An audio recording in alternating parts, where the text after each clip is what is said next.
Hello guys, welcome to my channel.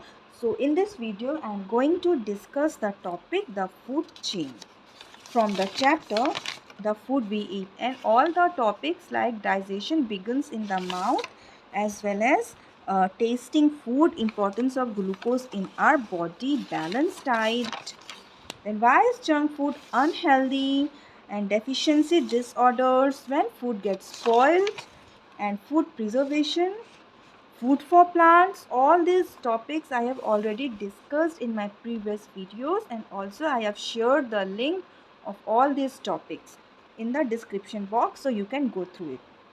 So in this video I am only going to discuss the topic food chain. So let's begin. Look at the picture carefully. What does it tell you? अब यहाँ पर एक picture है. So what this picture is saying, क्या आपको इस picture से दिख रहा है? ये पिक्चर किसकी है? फूड चेन की है, और ये हमें शो कर रहा है कि how one living organism depend on the other living organism for their food. ठीक है. So it shows us how one living thing needs another for food. तो क्या देख रहा दिया, ये इसमें शो कर रहा है कि किस तरह से one living organism depends on other for their food. The plant needs the sun to make food.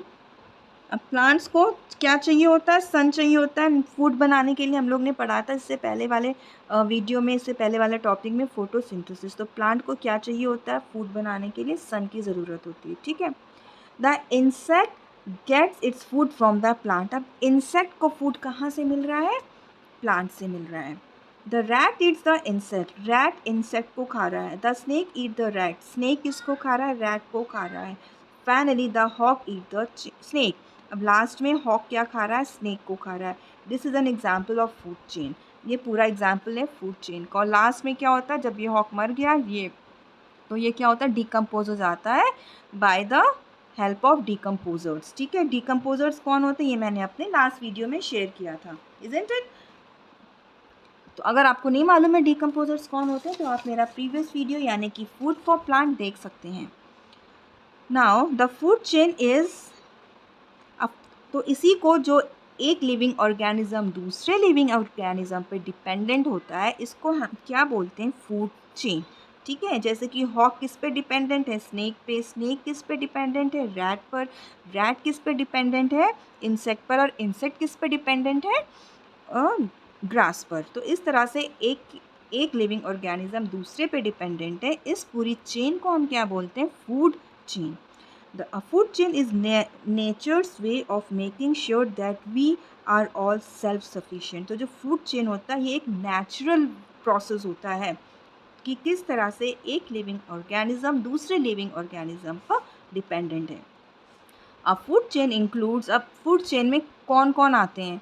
Herbivores, carnivores, omnivores, scavengers as well as decomposers. तो ये सारे फूड चेन में आते हैं. लास्ट में कौन आ जाता है? डिकम्पोजर, जो कि उनकी डेड बॉडी को या डेड रिमेन्स को, जो है डेड एनिमल्स को डिकम्पोज कर देता है सॉइल में, फिर वो मिक्स हो जाता है. Sunlight is the most important part of food chain as it provides energy to all in the food chain. अब सनलाइट जो होता है वो बहुत ही इम्पॉर्टेंट पार्ट होता है फूड चेन का. ठीक है. और ये जो सन एनर्जी है, ये जो एनर्जी है वो एक फूड चेन से दूसरे फूड चेन में पास आउट होती है, जैसे जैसे एक लिविंग ऑर्गेनिज्म दूसरे लिविंग ऑर्गेनिज्म को खाता है. The food chain make sure that none of this energy gets wasted. और फूड चेन में क्या होता है? कोई भी एनर्जी वेस्ट नहीं होती. अब जैसे कि इंसेक्ट ने, जैसे कि ये प्लांट का फूड किससे बना? फोटोसिंथेसिस से. यानी कि इसमें सन एनर्जी आ गई है. ठीक है. सोलर एनर्जी है इसमें, एनर्जी इसमें आ गई. ठीक है. सन से आ गई. अब इसमें कहाँ से सन से एनर्जी आएगी? ये तो नहीं फोटोसिंथेसिस करता इंसेक्ट. कहाँ से आएगी इसके पास? उसने इसको खाया, ग्रास को खाया. अब रैट के पास कहाँ से एनर्जी आएगी? क्योंकि इंसेक्ट ने ग्रास को खाया तो वो एनर्जी इंसेक्ट में ट्रांसफ़र हो गई. अब जब ये रैट इस इंसेक्ट को खाएगा तो जो एनर्जी यहाँ पर यूज़ हुई थी वो इंसेक्ट के थ्रू इस रैट में आ गई. अब ये स्नेक इस रैट को खाएगा तो वो एनर्जी इस रैट में भी है. तो जब स्नेक इस रैट को खाएगा तो एनर्जी जो है उस स्नेक को भी मिलेगी. अब स्नेक को हॉक खाएगा तो स्नेक में वो एनर्जी आ गई है, तो वो कहाँ से आएगा? स्नेक को जब वो हॉक खाएगा तो स्नेक के अंदर एनर्जी है जो कि प्लांट ये फोटोसिंथेसिस के समय जो सन एनर्जी मिली थी वो स्नेक में है, तो अब वो हॉक में आ जाएगी। कैसे आएगी? क्योंकि हॉक ने स्नेक को खाया। ठीक है, तो इस तरह से जो एनर्जी है ये सबको मिलती है, सारे लिविंग ऑर्गेनिजम्स को वन बाय वन मिल जाती है। किसके थ्रू मिलती है? फूड चेन के थ्रू मिलती है।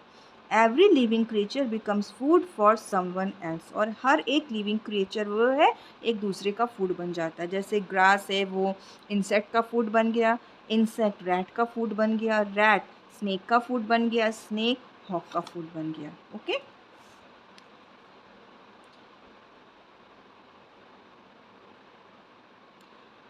The food chain make sure that none of the energy get wasted and every living creature becomes food for someone else. Okay, next point है what happens when the food chain is disturbed. अब पूछा है जब food chain disturb हो जाएगी तब क्या होगा? क्या होगा अगर ये इंसेक्ट नहीं रहा, अगर ये इंसेक्ट ख़त्म हो गया तो क्या होगा? आपने सोचा है क्या होगा? ग्रास ही ग्रास होती, क्योंकि ग्रास को खाने वाला तो कोई भी नहीं है ना, ग्रास को तो इंसेक्ट खाता है, तो ग्रास ही ग्रास, ग्रास ही ग्रास, ग्रास ही ग्रास रहेगी।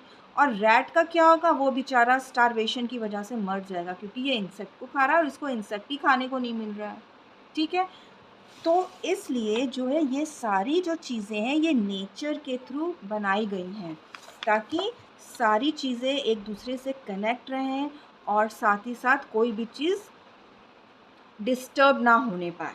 Okay, as living things eat many different things, several food chain are often connected to one another in a complex network. तो ये जो फूड चेन है वो एक दूसरे से कनेक्टेड है in the form of complex network.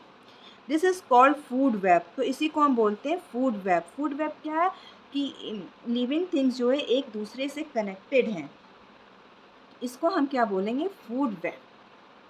Nature tries to maintain a balance so that each living thing plays an important role. अब जो नेचर क्या काम है कि वो बैलेंस को मेंटेन किया रहता है ताकि ये जो फूड चेन है वो डिस्टर्ब ना हो।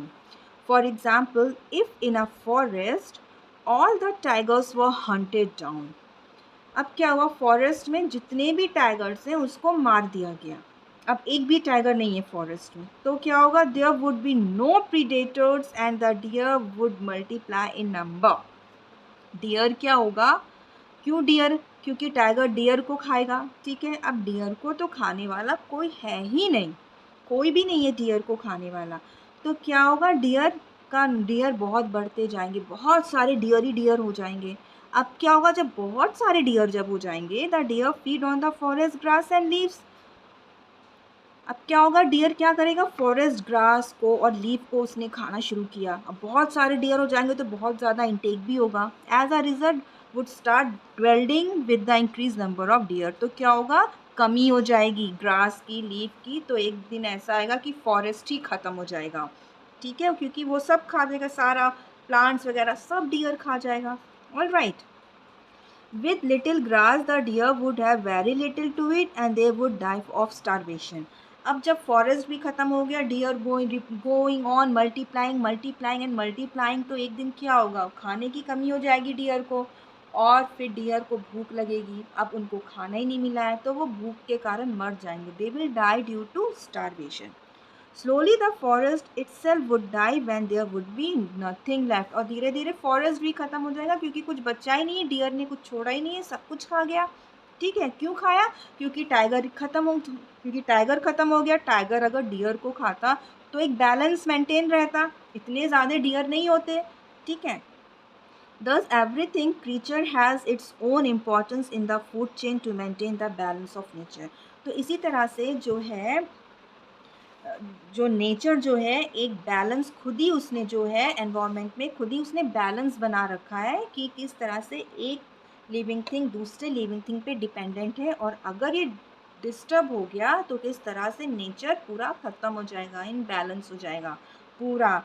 ठीक है, तो गैस तो आज हमारा ये chapter the food we eat यहाँ पे ख़त्म होता है। ऑलराइट, आई होप सो आपको ये चैप्टर मेरा ज़रूर पसंद आया होगा, ठीक है। और बाकी जितने भी मेरे ये जो टॉपिक्स मैंने कवर किया इस चैप्टर का, वो मैंने अपने डिस्क्रिप्शन बॉक्स में लिंक भेज रखा है, आप उसमें से भी जाके देख सकते हैं। तो गाइस, अगर आप लोग न्यू व्यूअर्स हैं तो प्लीज़ आप लोग मेरे इस चैनल को सब्सक्राइब करना मत भूलिएगा, और प्लीज़ मुझे इसी तरह से आप लोग सपोर्ट करते रहिएगा। So guys, thanks for watching my video. अब हम लोग मिलते हैं नेक्स्ट वीडियो में एक न्यू चैप्टर, एक न्यू टॉपिक के साथ। Until then, bye bye and God bless you.